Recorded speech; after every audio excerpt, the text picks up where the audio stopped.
Good evening बच्चों। आज हम ज्यामिति में ये आशा है कि 2026 में ये प्रश्न आने जा रहा है पाइथागोरस प्रमेय। इसे सिद्ध करने के लिए बच्चों हम लोग क्या करते हैं? तो सबसे पहले पाइथागोरस प्रमेय के नाम यदि आता है तो एक समकोण त्रिभुज की बात होती है और कह रहा है कि एक समकोण त्रिभुज में कर्ण का वर्ग अन्य दो भुजाओं के वर्गों के योगफल के बराबर होता है। तो बच्चों एक समकोण त्रिभुज में समकोण त्रिभुज बच्चों सबसे पहले कहा ये ऐसा जिस त्रिभुज का कोई एक कोण 90 डिग्री का होता है वैसे त्रिभुज को बच्चों हम लोग समकोण त्रिभुज कहते हैं। समकोण त्रिभुज जिस त्रिभुज का कोई एक कोण 90 डिग्री हो और 90 डिग्री के सामने वाली जो भुजा होती है ना उस भुजा को बच्चों हम लोग कर्ण कहते हैं। 90 डिग्री के सामने वाली भुजा को बच्चों हम लोग कर्ण कहते हैं और ये कर्ण जो होती है सबसे बड़ी भुजा होती है। ऐसा क्यों? क्योंकि ये त्रिभुज में कोण पाया जाता है, बड़े कोण की सामने वाली भुजा बड़ी होती है। तो बच्चों ये एक समकोण त्रिभुज में सबसे बड़ा कोण ये 90 डिग्री है और इसके सामने वाली जो भुजा होगी वो सबसे बड़ा होगी, क्योंकि एक समकोण त्रिभुज में सबसे बड़ा कोण जो होता है ना वो बच्चों समकोण ही होता है, 90 डिग्री ही होता है। इसलिए 90 डिग्री के सामने वाली भुजा जो है बच्चों हमारा कर्ण है और 90 डिग्री के सामने वाली भुजा बच्चों हमारी सबसे बड़ी होती है, इसलिए ये सबसे बड़ी भुजा है। तो सबसे बड़ी भुजा AC जो हमारा कर्ण हो गया, ये कोण बच्चों हमारा 90 डिग्री। तो अब इसमें कह रहा है कि सिद्ध करें कि एक समकोण त्रिभुज में कर्ण का वर्ग अन्य दो भुजाओं के वर्गों के योग के बराबर होता है। तो बच्चों एक सबसे पहले हम लोग समकोण त्रिभुज बनाते हैं।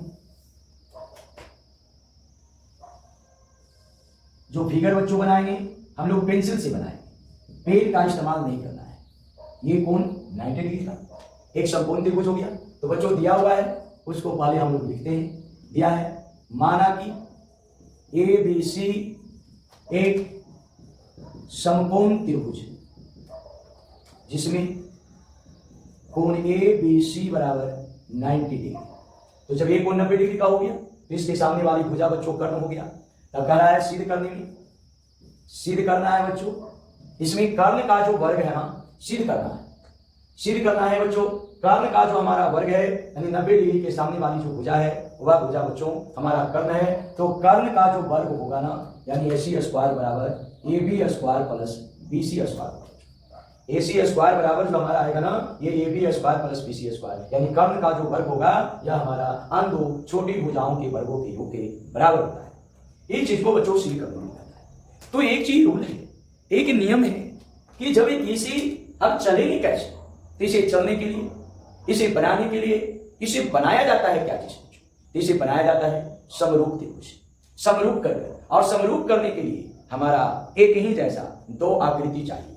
और बच्चों ये समरूप यहां पर खास करके इस प्रमेय को बनाने के लिए समरूप जो किया जाता है एंगल से किया जाता है। यानी हम ऐसे दो त्रिभुजों में ऐसे त्रिभुजों में कन्वर्ट करते हैं, ऐसे त्रिभुजों में बच्चों बदलते हैं कि जिसके लिए यह समरूप हो जाए। और वो समरूप कौन अति से तो दो कोण आपस में बराबर हो जाए, इसमें हम लोग ऐसा काम करते हैं। तो ये हम लोग जिसमें गोला का बच्चों आयतन निकालने के लिए कहता है तो हमारा गोला का त्रिज्या पता लगाते हैं। त्रिज्या दे है तो सूत्र हम लोग लगाते हैं और नहीं तो बच्चों सबसे पहले उस त्रिज्या को प्राप्त करते हैं। त्रिज्या को हम लोग ज्ञात करते हैं। जब तक बच्चों त्रिज्या को नहीं ज्ञात करेंगे ना जब तक उसे बनाना संभव नहीं है। जब क्षेत्रफल दिया हुआ तो क्षेत्रफल का सूत्र लगा के त्रिज्या निकालते हैं, या व्यास दिया हुआ है तो 2 से भाग देकर त्रिज्या ज्ञात करते हैं। लेकिन बिना त्रिज्या का आयतन निकल जाए संभव नहीं है बच्चों। जस्ट उसी प्रकार से इसमें क्रिया करने के लिए इसमें क्रिया क्या चीज से किया जाता है? समरूप से किया जाता है। और समरूप क्यों भाई? काहे? क्यों? क्योंकि समरूप में भुजाएं समानुपाती होती है और समानुपाती जब बेटा हमारा जब बटा के रूप में जब रहेगा तब ही ना हमारा जो है आपको स्क्वायर आएगा। ये क्रॉस गुना करेंगे तब ही ना। तो यह अनुपात को लाने का गुण किसमें है? समरूप में। और समरूप करने के लिए यहां पर इस प्रमेय में चलता है एंगल, यानी अपनी इच्छा से हम लोग इसे ऐसे त्रिभुज में कन्वर्ट करते हैं कि वो एंगल से समरूप हो जाए। और समरूप करने के लिए दो त्रिभुज चाहिए। तो यहां से बच्चों हम लोग क्या करते हैं, इस पर हम लोग ने लंब डाल दिया। इस पर जो है ना बच्चों हम लोग ने लंब डाल दिया, यानी इसी को कहा गया क्या चीज? बना, यानी BD लंब AC खींचा। BD जो है बच्चों BD हमारा लंब हम लोग ने खींचा किस पर? AC पर। तो बच्चों BD लंब हम लोग AC खींचा। अब बच्चों प्रमाण में अब क्या करते हैं? अब हम लोग जो है एक सिंपल सी एक बड़े त्रिभुज को लेते हैं और एक छोटे त्रिभुज को लेते हैं। क्यों भैया? क्योंकि यहाँ पर AC वाला है, तो AC कौन त्रिभुज की भुजा है? त्रिभुज ABC का, और फिर लाना है एक पश्चिमी AB, तब ABC का भी है और ABD का भी है। तो भैया दोनों समरूप करना है तो दोनों अलग अलग त्रिभुज वाली लीजिएगा। तो जेरा में AC मालूम हो और दूसरा का त्रिभुज हम लोग लेंगे जेरा में AB मालूम हो, तो ये वो त्रिभुज ABC और ये वो त्रिभुज ABD, यानी ये वो बड़का और ये वो बच्चों छोटा। तो अब यहाँ पर त्रिभुज ABC और त्रिभुज ABD क्यों लिया ये भी बता ही दिए। केरा में हमारा AC चाहिए तो AC केरा में है बड़का त्रिभुज में, और AB केरा में है तो भैया ये छोटा त्रिभुज में, तो ये BD में चलेंगे तो ये भी स्क्वायर आपको मुलाकात होगी। अब ये दोनों त्रिभुज को बच्चों हम लोग क्या करते हैं तो समरूप करते हैं। तो क्या देख रहे हैं बच्चों, कोण A जो है ना ABC में भी है और ABD में भी है, यानी कोण A जो है बच्चों हमारा उभयनिष्ठ है। तो बड़का त्रिभुज के लिए कोण BAC और छोटका के लिए बच्चों BAD हो गया। क्यों? क्योंकि बच्चों उभयनिष्ठ है, उभयनिष्ठ। अब बच्चों फिर जो है देख रहे हैं बड़का त्रिभुज में कोण B 90 डिग्री का है और छोटका त्रिभुज में कोण D 90 डिग्री का है। तो बच्चों हम लोग ये बड़का में हम लोग लिखते हैं तो B को बीच में लिखेंगे तो ABC और बच्चों ADB। ये तो जानते ही हैं आप लोग कि जिस कोण की कोण ABC का आ गया बच्चों, तो जो बीच में जो रहता है ना उस कोण के बारे में कहा गया। तो यहाँ पर बड़का में कौन कौन है? कोण B, तो B हम लोग ने बीच में लिखा और A और C को आगे पीछे किसी को भी लिख सकते हैं, उससे बच्चों कोई गलती नहीं होता है। अब दो कोण जब बच्चों जब बराबर हो गया ना तो वो दोनों के दोनों त्रिभुज जो है ना बच्चों आपस में समरूप होंगे। तो यहाँ पर दो कोण हमारा आपस में समान हो गया, इसलिए त्रिभुज ABC समरूप। अब बच्चों A के बराबर हमारा कौन है? A, तो A यहाँ शुरू में है तो यहाँ पर भी बच्चों कहाँ लिखेंगे? शुरू में लिखेंगे। A वाले ध्यान देना, कोण को देखो कौन कौन बराबर कौन कौन है, तो ये बड़का में ये है तो ये शुरू में है, इसलिए इसको भी बच्चों हम लोग शुरू में रखेंगे।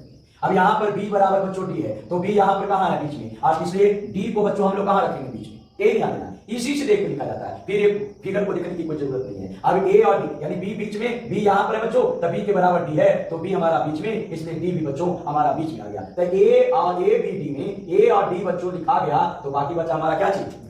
तो यहाँ पर बच्चों हम लोग ने B लिख दिया एंगल समरूपता से, यानी बच्चों ये दोनों के दोनों त्रिभुज समरूप हो गए क्या चीज से? तो एंगल समरूपता से। दो कोण बराबर हो गया ना तो बच्चों वो दोनों के दोनों त्रिभुज आपस में खुद समरूप हो जाते हैं। जब बच्चों समरूप जब हो गया तब इसकी भुजाएं अनुपातिक होती है। तब अनुपातिक भुजा की बात आया तो भुजा का नाम दो अक्षरों से बच्चों होता है। तो यहाँ पर हम लोग ने AB लेंगे, AB इसमें शुरू में दो के लिया, इसमें बच्चों शुरू में दो के लेंगे AB बटा AD।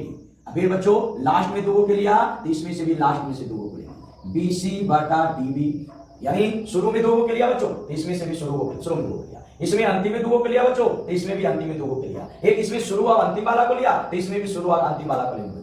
यानी इसमें यही मात्र ध्यान देना है कि हम लोग जैसा A को के लिया ना वो वैसा दूसरों में से लेना है। इसमें पहला दो के लिया तो नीचे इसमें से भी पहला दो के लेंगे, इसमें ऊपर लिखा तो बच्चों इसमें कहाँ लिखेंगे? नीचे रख लिखेंगे, यही ऊपर ध्यान देना है। अब बच्चों AC जिसमें है वो तो कंफर्म हो गया बच्चों। अब AC के नीचे क्या है? AB, तब AB इसमें कौन है? तो इसमें है बच्चों, इसलिए ये दोनों को हम लोग लेंगे। सबसे AC सबसे पहले बड़का को, अब बड़का में कौन है? AB। तो बच्चों देखते हैं कि AB इसमें कौन है? ये है, इसलिए ये दोनों को बच्चों हम लोग उठाएंगे, या AB बटा AB बराबर AC बटा AB बच्चों। अब क्रॉस अब हम लोग गुना करेंगे तो AB स्क्वायर, ये क्रॉस बच्चों गुना करेंगे तो AB स्क्वायर बराबर हमारा हो गया AC गुने AD। समीकरण जो हो गया ना बच्चों यह देखो हमारा AB स्क्वायर बराबर हमारा आ गया AC गुने AD आ गया बच्चों। अब इसी क्रिया करने की बात है, क्रिया करने की बात है, तब इसे हम लोग क्रिया करने में AB स्क्वायर बराबर AC गुने AD आ गया बच्चों। अब फिर AB स्क्वायर तो आ गया, अब हम लोग किसमें खोजेंगे? BC square. तब BC स्क्वायर को खोजने के लिए बच्चों फिर हम लोग एक वर्गा को लेते हैं त्रिभुज ABC और बच्चों ये को लेते हैं BCD का। तब यहां पर फिर पुनः त्रिभुज ABC और त्रिभुज BCD।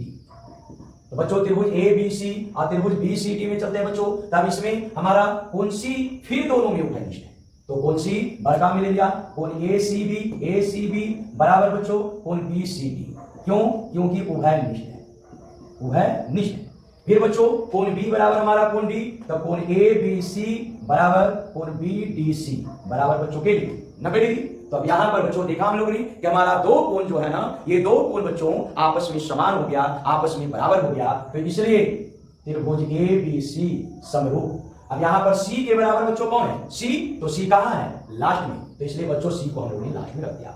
अब B बराबर बच्चों कौन है? D, तो B बच्चों कहां है? बीच में, इसलिए हम लोग D को बच्चों कहां रख दिया? बीच में रख दिया, तो डी और सी जो है ना बच्चों, डी और सी हमारा लिखा गया, तो बाकी बच गया कौन सी, डी। तो इसलिए बच्चों यहाँ पर हम लोग ने बी हम लोग बच्चों भर दिया। तो त्रिभुज एबीसी समरूप त्रिभुज बीडीसी क्या चीज से हो गया, एंगल समरूपता से, एंगल समरूपता से। तो दोनों त्रिभुज बच्चों ये यहाँ पर दोनों के दोनों त्रिभुज समरूप हो गए। फिर उसके बाद फिर भुजा को बच्चों समानुपाती करते हैं हम लोग, इसलिए ए बी वर्ग क्या लिया, शुरू में 2 के लिया, तो इसमें से भी बच्चों शुरू में से 2 के लिए, इसमें अंतिम में 2 के लिया, तो इसमें बच्चों अंतिम में 2 के ले लिया, इसमें शुरू और लास्ट लिया, तो बच्चों इसमें भी हम लोग शुरू और लास्ट ले लिया। यानी जैसा पहला में बच्चों लिया गया ना, वैसा ही दूसरा में भी बच्चों लेना है। इस चीज को हर हालत में ध्यान देना है।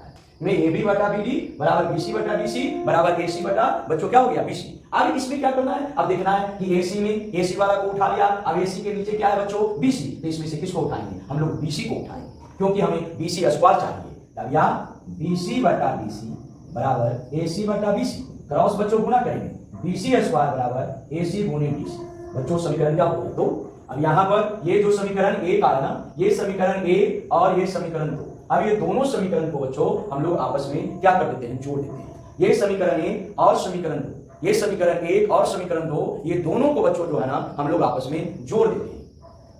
इसलिए समीकरण एक जोड़, समीकरण एक और 2 को बच्चों जोड़ दिया, A B square plus B C square, तो A B square plus B C square बराबर ए सी गुने ए डी प्लस ए सी गुने डी सी।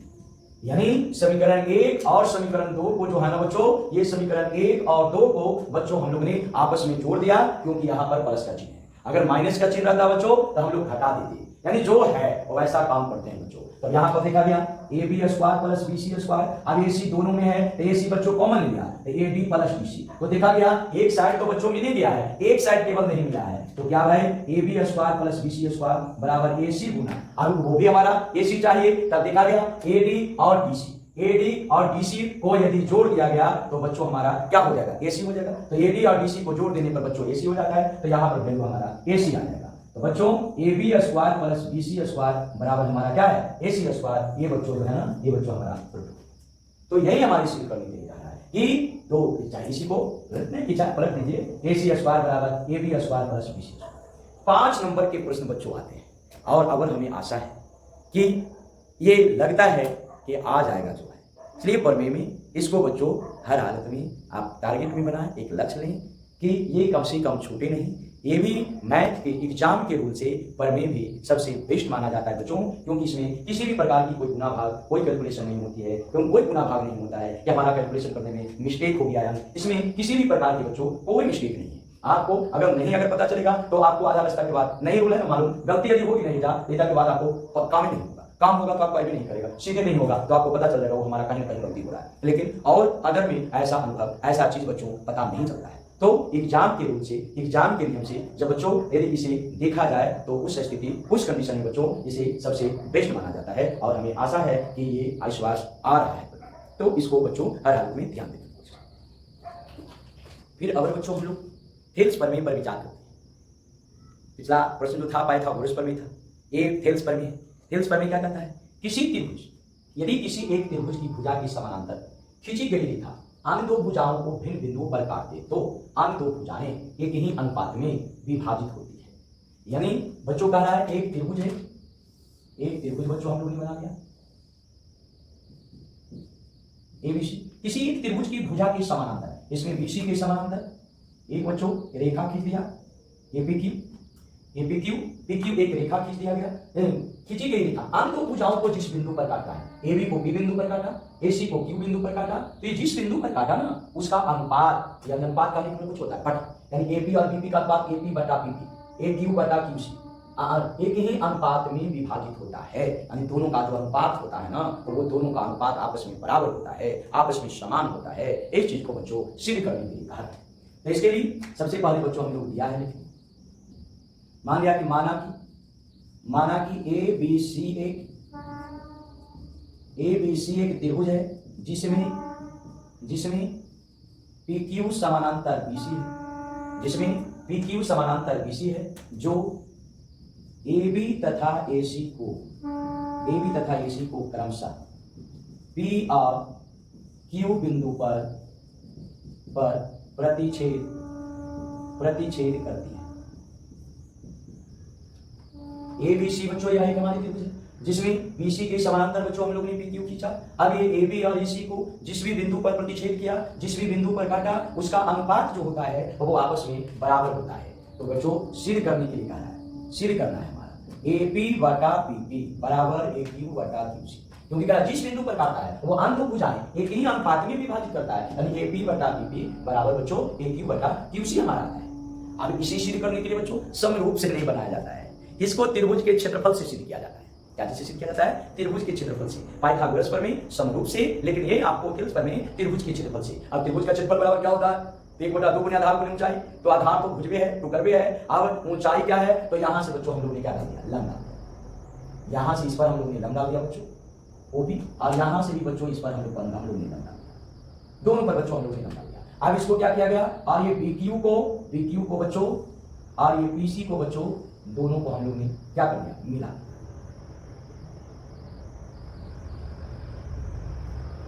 अब यहां पर बच्चों प्रमाण,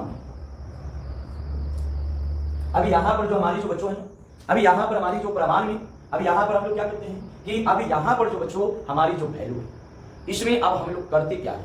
जो ये बनावट हम लोग को करना होगा।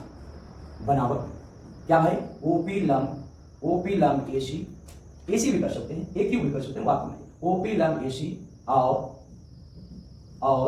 क्यूएम लंब ए बी खींचा। अब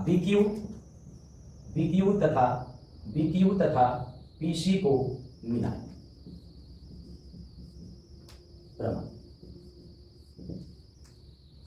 अभी यहां पर बच्चों अब हमारा जो वैल्यू है, अब इसके लिए हम लोग क्या करते हैं? तो एरिया त्रिभुज ए पी क्यू का क्षेत्रफल बटा बी पी क्यू का क्षेत्रफल हम लोग करते हैं। और जब एरिया त्रिभुज ए पी क्यू कब चलेंगे? जब आधार ए पी को हम लोग मानेंगे। तो एक बिंदु से दो त्रिभुज बन रहा है, ए भी त्रिभुज बन रहा है और यह भी त्रिभुज बन रहा है। तो त्रिभुज एक बिंदु से इस पर जो लंब डाला जाएगा, तो एक बिंदु से एक सरल रेखा पर जो लंब डाले जाएंगे, हर जगह की लंबाई वही रहेगा, किसी भी प्रकार का कोई बदलाव नहीं होगी। जैसे यहाँ पर बच्चों हमारा ये त्रिभुज है, अब यहां से इस पर जो है ये बड़ी हुई पर लंब डाला गया, तो आप आधार जब ये है तो ऊंचाई तो बच्चा इसके लिए भी तो यही रहेगा, और यहां से लेके यहां तक अगर पूरी आधार है उसके लिए भी तो ऊंचाई बच्चा यही ना रहेगा। ऊंचाइया का भी बदलाव होगा, एक बिंदुआ से एक के रेखा पर हमारा ऊंचाई जो है अलग अलग कभी हो सकता है बच्चों, नहीं हो सकता है। एक बिंदु से एक ही रेखा पर कहीं का भी जो ऊंचाई होगा ना बच्चों, वो सेम होगा, कितनों बड़ी टुकड़ा हो जाए या कितनों छोटी टुकड़ा हो जाए। तो बच्चों इसमें ये ध्यान देते हैं, ए पी क्यू में चलते हैं, एरिया त्रिभुज A P Q what A P Q. तो ए पी क्यू में आधार ए पी को लेना है, तो ऊंचाई कौन है? हमारा क्यू, यानी मेन टारगेट है ऊंचाई। वैसे त्रिभुज में हम लोग बच्चों चलेंगे जिसके लिए ऊंचाई कौन होगा? क्यू एम होगा। और ऊंचाई क्यू एम किसके लिए होगा? ए पी के लिए होगा और आधार बी पी के लिए होगा, यानी बी पी क्यू और त्रिभुज में चलेंगे। एरिया त्रिभुज बी पी क्यू, यानी कौन त्रिभुज में चलेंगे यही एक मायने रखता है। तो हम कौन कौन त्रिभुज में चलेंगे? जब एक बार लंब जो है डाला गया बिंदु क्यू से, तो उससे जो जिस त्रिभुज की ऊंचाई आपको इसमें आएगा वो हम लोग त्रिभुज में चलेंगे। और कुछ नहीं करना, एजा से आपको ये वही निकला, ये वही निकला, तो एक त्रिभुज बना, तो ए पी क्यू में चल दिया। अगर एजा से कौन बना? ये बना, तो ये त्रिभुज में चलेंगे बच्चों, चाहे उससे भी देख सकते हैं, चाहे यहां भी देखिए, ऊपर क्या है? ए पी, तो एरिया त्रिभुज ए पी बटा एरिया त्रिभुज बी पी। अब ये ए पी पर कौन बिंदुआ से लंब डाला गया है? क्यू बिंदुआ से ना, तो क्यू बिंदुआ ऊपर या नीचे दोनों में बच्चों क्या कर देना है? जोड़ देना है बस। 1/2 गुने आधार ए पी गुने ऊंचाई क्यू, 1/2 गुने आपको नीचे क्या है? बीपी और ऊंचाई बच्चों को क्यू। ये प्रोबेबिलिटी है, पहले से ही जानना है कि होगा तो होगा, क्योंकि त्रिभुज का क्षेत्रफल 1/2 गुने आधार ऊंचाई होता है। 1/2 ये 2 1/2 ये 2 एपी बटा बीपी, तो एपी ऊपर भी बीपी नीचे भी लिख देना है। अब कौन बिंदुआ से एपी पर लंब डाला गया? तो क्यू बिंदुआ से, तो कोची वाला नाम है, तो क्यूएम दोनों जगह बच्चों लिख देना है। क्यूएम कर दिया, 1/2 कर दिया, एपी बटा बीपी समीकरण। फिर पुनः क्या चलते हैं? फिर पुनः बच्चों अब क्या लिखेंगे? एरिया त्रिभुज किसको लिखेंगे? ए क्यू अब बटा एरिया त्रिभुज क्या है नीचे बच्चों? क्यूसी। अब देखना है ए क्यू पर कौन बिंदुआ से लंब डाला गया है? तो बच्चों पी बिंदुआ से डाला गया है, तब ऊपर भी पी जोड़ दिया और नीचे भी बच्चों क्या जोड़ दिया? पी जोड़ दिया। बस एरिया त्रिभुज ए, यानी दो अक्षर जो है ना, जो सिद्ध करने के लिए कहा है बच्चों, उसी से देख के लिखा जाता है। ऊपर भी लिख दिया, नीचे भी लिख दिया, और ऊपरा पर जौन बिंदुआ से जो लंब डाला गया ए क्यू पर, वो बिंदुआ ऊपर भी जोड़ देना है, नीचे भी जोड़ देना है। फिर बच्चों वही 1/2 गुना, अब बच्चों क्या भी भाई है यहाँ पर? ए क्यू है बच्चों, यहाँ पर भी क्या है? क्यूसी है, तो ये जो है ना उसी को यहाँ पर उतार दिया गया, और करना कुछ नहीं है। अब ए क्यू पर हमारा कौन बिंदुआ से लंब डाला गया है? पी बिंदुआ से, तो कौन है ऊंचाइया? ओपी, तो ओपी ऊपरे भी, ओपी कहाँ? नीचे भी, ओपी कट गया, 1/2 कट गया, ए क्यू बटा बच्चों क्या आ गया? क्यूसी। अब दिखा गया कि ये दोनों को बच्चों हमें बराबर करना है। और ये दोनों बराबर कब होगा? जब ये दोनों बराबर होगा। तो बच्चों देखा गया कि एरिया त्रिभुज एपीक्यू और एरिया त्रिभुज एक्यूपी, एक्यूपी को एपीक्यू कर सकते हैं, तीनों लेटर मिल रहा है, तो ये तो है, लेकिन ये नीचे वाला लेटर समान नहीं है। तो ये नीचे वाला की जगह पर बच्चों केवल है ना क्या कर देना है कि चूंकि एरिया त्रिभुज बीपीक्यू बराबर एरिया त्रिभुज क्यूसीपी, यानी दोनों त्रिभुजवा के क्षेत्रफल को आपस में कुछ कर देना है, बराबर कर देना है। क्या कर देना है बच्चों? बराबर कर देना है। बस ये दोनों विशेष नहीं आता है ना, ये दोनों त्रिभुज का क्षेत्रफल आपस में क्या है? बराबर है। बस और विशेष ज्यादा लिखने की कोई जरूरत नहीं है। विशेष और लिखने के लिए आता है तो लिखिए, दोनों का आधार जो है एक ही रेखा पर स्थित है और ऊंचाई जो है लंब जो है एक ही बिंदु से डाला गया है, जो दो समानांतर रेखाओं के बीच में स्थित है। बुझा? तो वो भाषा जो होती है ना, वो लिखने की इच्छा है आप लिखिए, नहीं लिखने की इच्छा है तो नहीं लिखिए, इतना को आप लिख दीजिए। और क्या करिए भाई, एरिया त्रिभुज एपीक्यू ऊपरी जो है, यानी जो समीकरण 1 में है ना, वही चीवा एजा बच्चों जो है ना उतार देना है खूब, यानी ई चीजवा को लिखने के लिए हम ई चीजवा को देखकर यहाँ पर खाली उतार देते हैं, और दोनों सेम है ऊपर वाला, लेकिन नीचे वाला सेम नहीं है, तो यहाँ लिख दिया कि दोनों त्रिभुजवा का क्षेत्रफल आपस में क्या है? बराबर है। तो बच्चों ए क्यू बटा क्या आ गया? क्यूसी। ये बच्चों समीकरण 2। अब इस समीकरण 1 और 2 से, समीकरण 1 और 2 से, समीकरण 1 और 2 से बच्चों, तो समीकरण 1 में भी वही चीज है और समीकरण 2 में भी बच्चों वही चीज है। तो समीकरण 1 और 2 से बच्चों बराबर हो गया एपी बटा बीपी बराबर ए क्यू बटा क्या आ गया? क्यूसी। एपी बटा बीपी बराबर ए क्यू बटा क्यूसी बच्चों, ये हमारी। तो इस ढंग से बच्चों बनाया जाता है। कहीं पर भी किसी भी प्रकार के जो प्रश्न होते हैं ना, तो इस ढंग से बच्चों थेल्स पर में खास करके आते हैं। अभी वर्तमान में नहीं पूछ रहा है, लेकिन 5 साल के बाद चेंजिंग आता है, तो हमें लग रहा है कि 2026 में हो सकता है चेंजिंग ले आए। इसलिए इस पर हम एक पर में और बच्चों बताएंगे। हमारा केसिंग है कि ये तीनों में से कोई ना कोई कहेगा। 2 को त्रिभुज वाला हमने बच्चों बता दिया, एक को पाइथागोरस पर में और एक को थेल्स पर में, और एक आशा और हमें है जो बच्चों आगे हम बताने के लिए जा रहे हैं।